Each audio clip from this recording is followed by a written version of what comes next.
How would you rank Jujutsu Kaisen's power system? JJK fans claim it has some of the best fights in manga, so naturally it must have a pretty good power system to fuel those fights. But how good is it really? Where would it rank compared to, say, JoJo's or Hunter x Hunter? In this video, I'd like to share the 5 things that contribute to any power system, explain how they separate good power systems from bad power systems, and discuss whether Jujutsu Kaisen really has a perfect power system. Now, obviously nothing is going to be absolutely perfect, as something one person loves can be viewed as stupid or overbearing by another. But there's a few things everyone can agree on to some extent that gives us some idea of what the ideal power system looks like.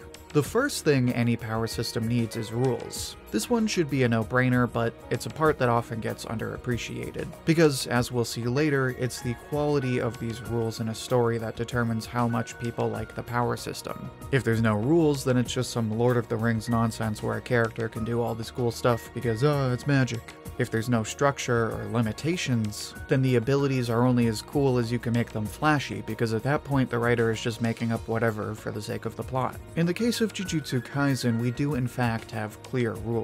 In this world, almost every character has cursed energy, which is the product of accumulated negative emotions. Through training, sorcerers can learn to observe and detect cursed energy and even apply it into cursed techniques. There's obviously a lot more to it, but those are the basic rules. So when we watch fights in JJK, we know it's not just magic that Akutami is making up on the spot. But we'll get into why the rules are so important later in the video. As important as rules are, there's something else that's just as important. The second thing any good power system needs are cool abilities. On the one hand, it's no fun when characters can do whatever they want with no real limitations, but on the other hand, yeah, it's nice to have this neat little power system, but if the abilities are all kinda lame, then it defeats the point of coming up with the power system in the first place. Because the whole point is to make the fights engaging, so at the very least they gotta have some cool abilities. Personally, I can't think of any power systems that are like this across the board. However, one example that comes to mind is Fairy Tail.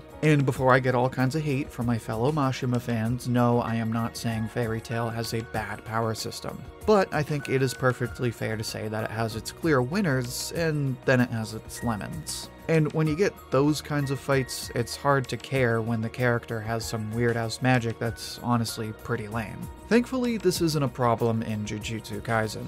Obviously, JJK has its own spectrum too, not all abilities are made equal, but considering it's the series that's infamous for being carried by hype, I don't think we need to go into too much more detail on this one.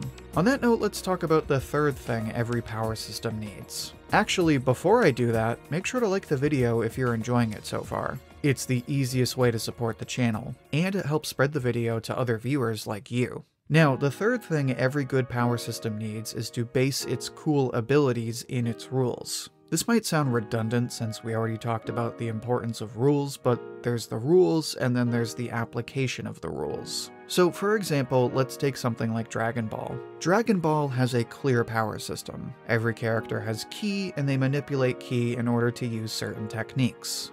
Now, those are the rules, and some of the applications have a logical connection to those rules. So if you use a beam attack, that's just channeling your energy and releasing it. If you fly, that's manipulating your ki in order to move around. But then you get into the weirder abilities like transformations and teleportation, and suddenly the characters are kinda just doing whatever. Not that you can't rationalize what they're doing, but there's less of a logical connection between those weirder abilities and the rules of the world.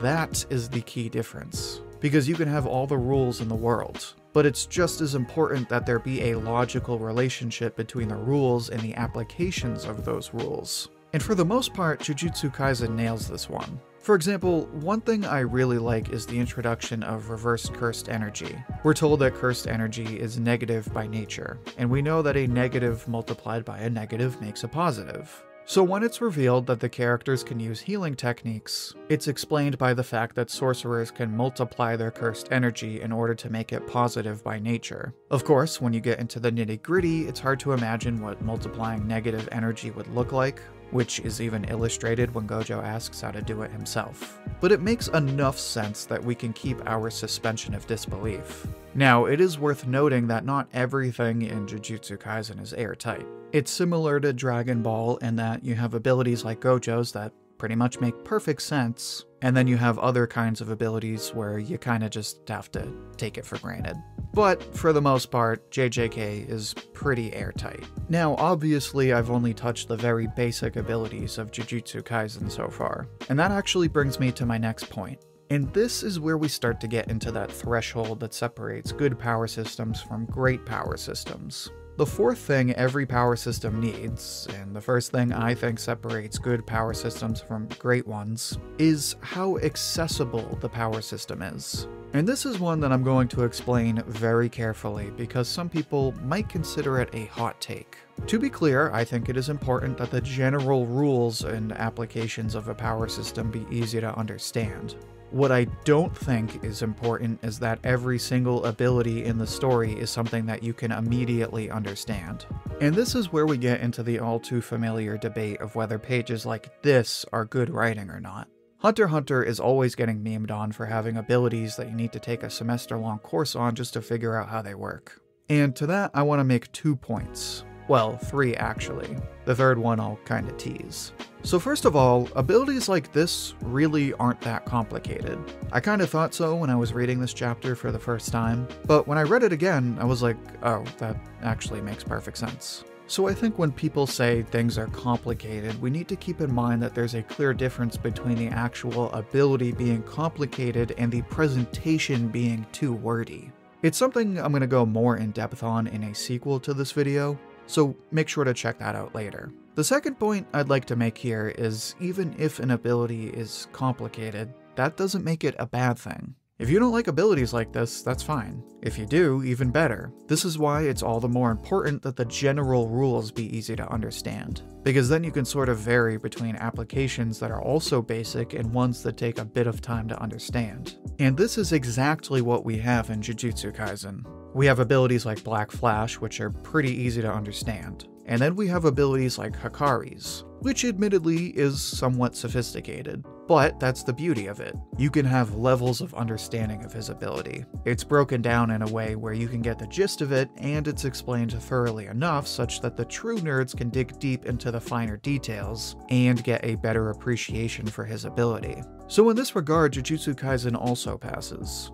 But what about my third point? I said there were 3 things about complicated abilities. Well, the third one kinda ties into my 5th thing on this list. So the last thing I'll say about complicated abilities is that they aren't inherently good or bad. I think a lot of people who tend to ignore them should take the time to sort of wrestle with them.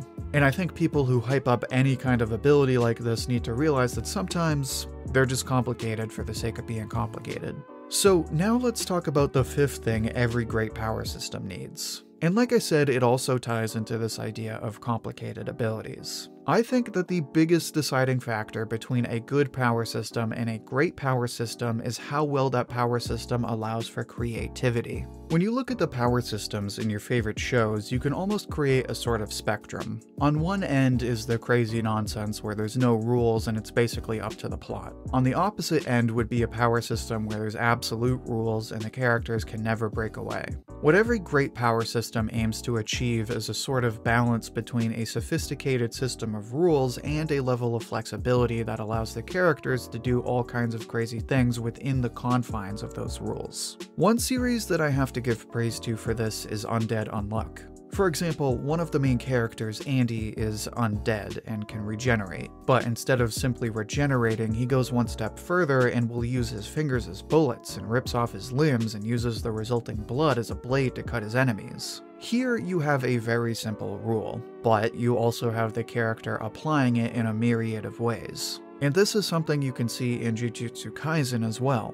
To use Gojo as an example again, he has his blue attack powered by negative cursed energy that has an attractive energy. He has his red attack powered by positive energy that has a repulsive effect. And he can also combine the two into hollow purple, which mathematically speaking creates an imaginary mass. It is a crazy combo of abilities that also perfectly fits within the rules of the power system. There are other examples like this, but I think you get the idea. So now that we've gone through our whole list, it's finally time that we rank Jujutsu Kaisen's power system. Again, it has rules, it's got cool abilities, the abilities are based in those rules, the power system is accessible, and as we just saw, there's room for creativity. So if it checks off every box, then obviously this power system is perfect and everyone can agree on that, right? Well, yes and no. While most people would agree that JJK has a solid power system, I think its real value shows when you start to compare it to something like Nen or Stans. And here's why I think it falls short from those two. The biggest flaw I have with Curse techniques is the capacity for creativity. For example, when you look at something like Nen from Hunter x Hunter, there are tons of ways to manipulate one's aura, not even considering their actual Nen ability. JJK, like Hunter x Hunter, also consists of abilities that are largely determined at birth. And yet, the creativity isn't nearly as good. So you have someone like Gojo, who can do a bunch of stuff. But then look at someone like Todo. He can clap, and that's about it. Now look at someone like Jogo. He can make fire, and that's about it.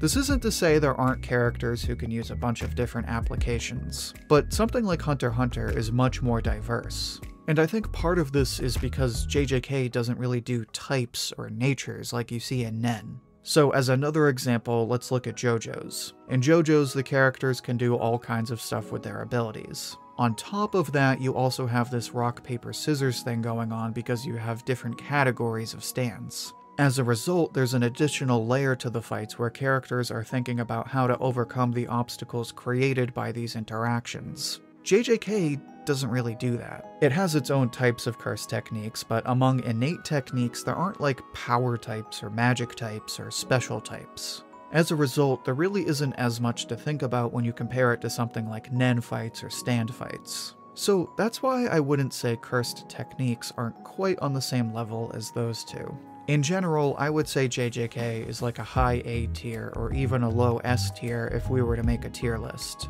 It checks off everything on the list, which not every series can do, and it does each of these things well enough to create amazing fights. But it isn't really as immersive as some of the all-time best power systems. On that note, now I'd like to hear what you think. What makes a great power system? Where would you rank JJK? Share your thoughts and see what everyone else has to say down in the comments. I'll pick my favorite and share it as comment of the week on my community tab. And if you'd like another discussion like this one, then check out my video on JJK's art. In that video, I explain the artistic evolution of JJK's art style. You can find it in the playlist linked right here. Until then, thank you for watching, and I hope to hear from you soon.